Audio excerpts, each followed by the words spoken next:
Semangat pagi anak-anak hebat. Assalamualaikum warahmatullahi wabarakatuh.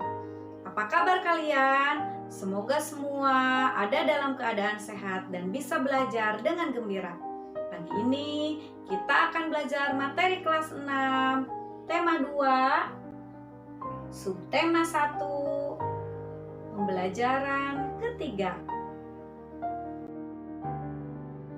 Pagi ini, Udin dan teman-temannya bekerja sama untuk mengumpulkan informasi tentang tanaman dan habitatnya. Meskipun mereka berasal dari latar belakang yang berbeda, namun perbedaan tidak menghalangi untuk belajar bersama. Untuk melengkapi informasi tersebut, mereka pergi ke perpustakaan umum untuk mencatat apa yang mereka dapat. Dari hasil pengamatan dan informasi yang didapat oleh Udin dan teman-temannya, ternyata tanaman melakukan adaptasi atau penyesuaian diri terhadap lingkungan. Tumbuhan beradaptasi untuk melindungi diri dari pemangsa, untuk bertahan hidup, dan untuk berkembang biak. Adaptasi terhadap lingkungan. Adaptasi adalah ciri-ciri khusus yang dimiliki tanaman atau tumbuhan untuk hidup pada tempat atau daerah tertentu, atau bisa dikatakan penyesuaian diri makhluk hidup terhadap habitat atau tempat hidupnya.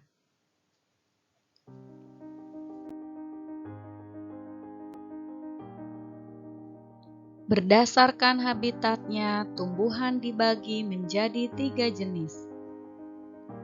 Yang pertama yaitu hidrofit, yaitu tumbuhan yang sebagian tubuhnya ada di permukaan air, akarnya berada di air, memiliki rongga udara dalam batang atau tangkai daun. Daunnya muncul ke permukaan air, contohnya kangkung.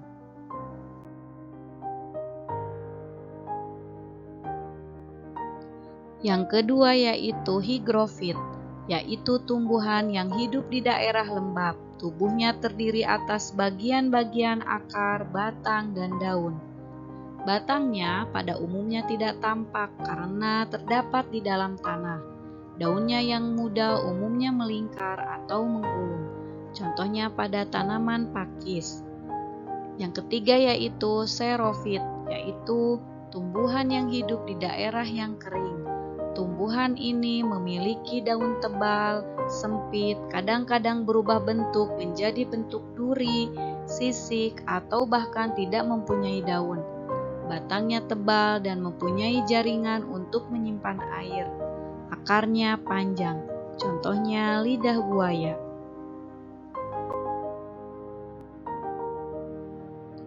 Untuk bertahan hidup, tumbuhan perlu menyesuaikan dan melindungi diri.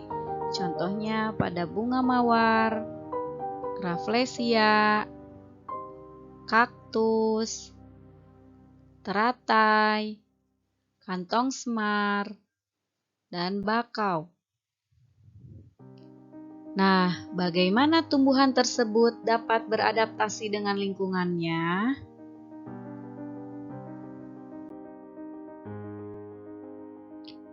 Nah, di sini ada peta pikiran. Peta pikiran ini akan membuat kita lebih mudah memahami dan mengingat informasi penting yang terdapat dalam suatu teks.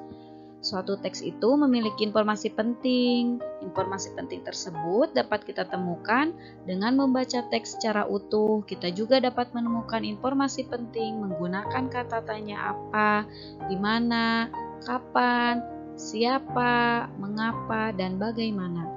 Dengan membuat pertanyaan menggunakan kata tanya dan mencari jawabannya dari pertanyaan tersebut, kita akan lebih mudah menemukan informasi penting yang kita temukan.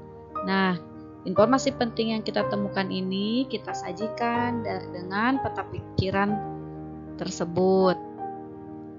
Contohnya di sini tadi ada bunga rafflesia. Cara tumbuhan menyesuaikan dirinya yaitu dengan mengeluarkan bau busuk untuk menarik perhatian serangga. Yang kedua kaktus, Cara tumbuhan menyesuaikan dirinya yaitu dengan batang tebal berisi cadangan air dan daun seperti duri. Selanjutnya yaitu teratai. Cara menyesuaikan dirinya yaitu daun berlapis lilin untuk mencegah pembusukan.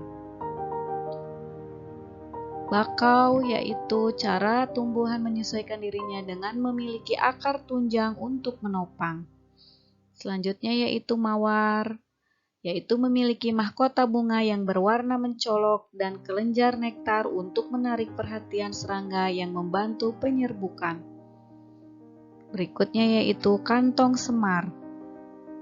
Cara menyesuaikan dirinya dengan memerangkap serangga kemudian mencerna sebagai sumber nitrogen.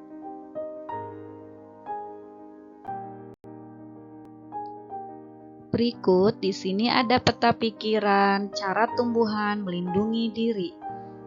Sekarang kalian isi. Ibu kasih contoh, misalkan bunga mawar, cara tumbuhan melindungi dirinya yaitu memiliki batang yang berduri.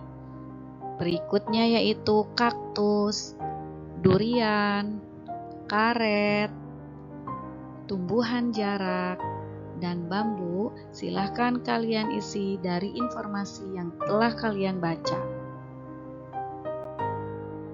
Hai anak-anak, sekian pembelajaran dari Ibu hari ini. Semoga kalian tetap semangat belajar dari rumah.